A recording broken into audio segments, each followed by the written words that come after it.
So when they're looking into barbarian Europe, if you've ever heard of Attila the Hun, they were Germans, what we would call Germans today. They were barbarians, but at the same time the Rome was looking north, he Christianizes. And what do you do as a Christ-bearing colonizer? You collect stuff. And if you're doing it now for the Pope, where do you think it ends up? The Vatican. One of the largest museum holdings in the world is in the Museum of the Vatican. Vatican museums actually originated as a group of sculptures. And the popes were among the first sovereign. Sovereign means a ruler, someone ruler based on their own power. Sovereignty means self-rule. They were among the first people who were opening the collections to the public, and they promoted the knowledge of art history and culture, in particular religious art. So it was done with the intent to educate people about Christianity, or the triumph of Christianity over paganism. So it had a decided educational mission. So it not only promoted the grandeur of the church, but the triumph of the church.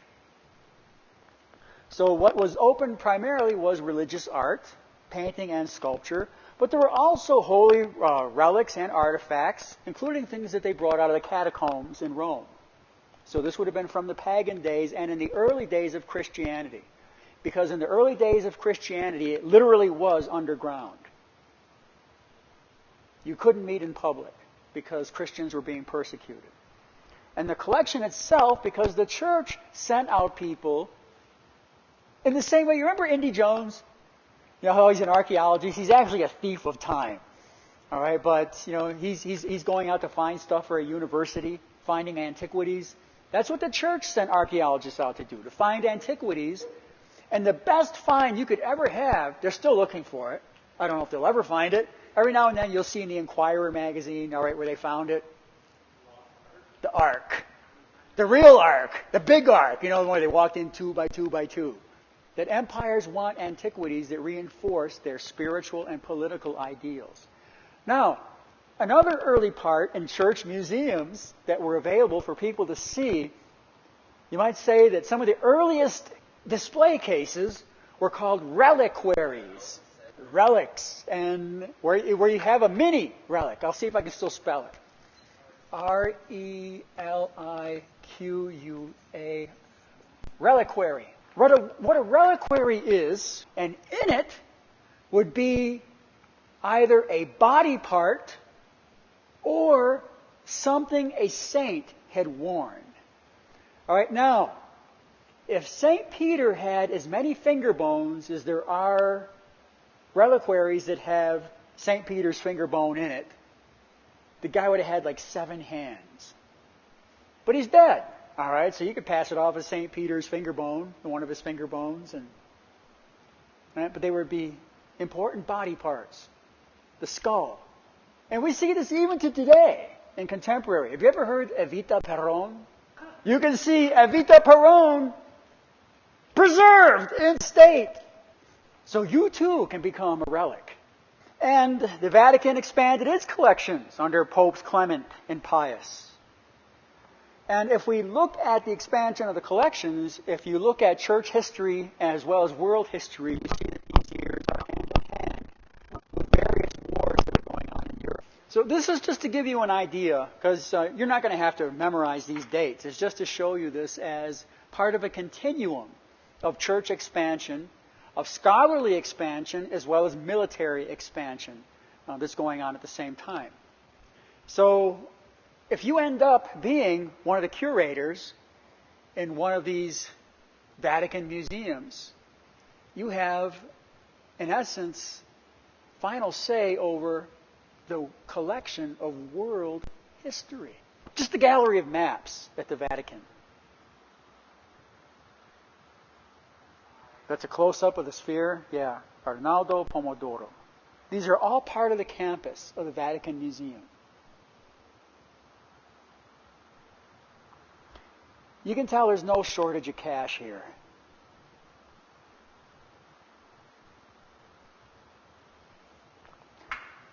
Now, Cosimo I, who is the grandfather, I believe, of Lorenzo Medici, wants to show prime artworks from the Medici collections. Now, the Medicis they're merchants. And in your social studies class or world history class, you might remember hearing about merchant classes of people in Europe.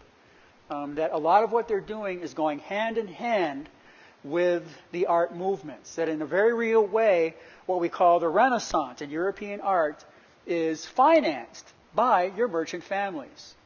So your Renaissance artists are either being patronized by the church or by important merchants. You have to keep this in mind because as a curator, you're doing some of the same things that earlier curators would have had to do in order to get their collections seen or exhibits mounted. You got to go to people with money. The people with money were your merchants or the church. So the Medicis, making their living through a vast trade empire in such a way that when you look at the sculpture in the Uffizi hallway, this is once again a narrative of the wealth of a family to be able to collect great, fine art by known artists. And then Lorenzo. When you study the Renaissance, there will be certain names that will emerge. Among them, Botticelli, who was patronized by the Medicis. Now, what patronization means, in essence, is they give you a place to live, pay your food, they get all your materials, everything. It's like a fellowship, right? You are, in essence, you're owned by that family. And some of these patronages, if you violate the patronage, you could be killed. This is intense. Botticelli is one of these made people. The reason I like to show this image is because it's not only a very famous image, Venus, the woman who posed for this Venus, her last name is Vespucci. Who do you think she's related to? You ever heard the word before, Vespucci? You ever heard Amerigo Vespucci? Amerigo Vespucci is the name of why we call this America. It's his sister. He is the explorer who was the first one to see the Pacific Ocean. He's the reason, with his cartographers, when you look at a map, they have what they call longitude and latitude in order to be able to navigate the ocean. Amerigo Vespucci. We call this America because of his exploration here. Native American. Well, there's his sister. However, not everyone had the wealth of the merchants or the Vatican, particularly if you're in Northern Europe, but you still had various rulers. So what the rulers often did, there was a cabinet, a curiosity cabinet called the Old Worm in Copenhagen, which is a collection of various curios that were collected throughout the world. And it could be a room, or it could be just literally, it looks like a china cabinet. Have you ever seen a china cabinet before where people put their dishes in? Only instead of dishes in there, someone might have, a turtle shell from the Galapagos. They may have an armadillo shell from Texas. They may have a snake head from Egypt. They might have a couple of shrunken heads from Venezuela. Right? They would be this stuff that was collected during their travels as evidence of where they had been or evidence of where their influence reached. And when people came over to visit you, now in my day when people came to visit, it was almost scary because people would want to show you home movies. And you had to watch home movies or look what we did on our vacation. Now they do it on cell phones. See what we did? All right, and you're forced to watch it. In this case, when you went to the king's house, you had to sit down in his dining area, and then he would stand up and he'd pull all this stuff out and talk about where he'd been and what he did and how he came upon this object. If you had PowerPoint, he would use PowerPoint. So whether they be curio cabinets, cabinets of curiosity, they were the purview of rulers and aristocrats. particularly a product of Renaissance Europe, although the objects themselves typically weren't put into categories like they would be in a museum. So they might be called, Wunderkammer, like a wonder room or a cabinet of wonder.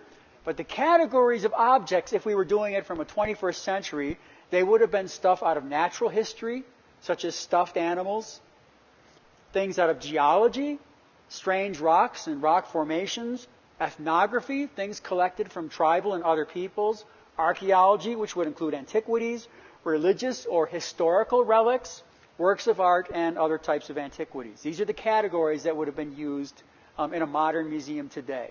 But you just saw them all in a mishmash in a large case or in a room. And there were several curiosity cabinets that actually became quite famous.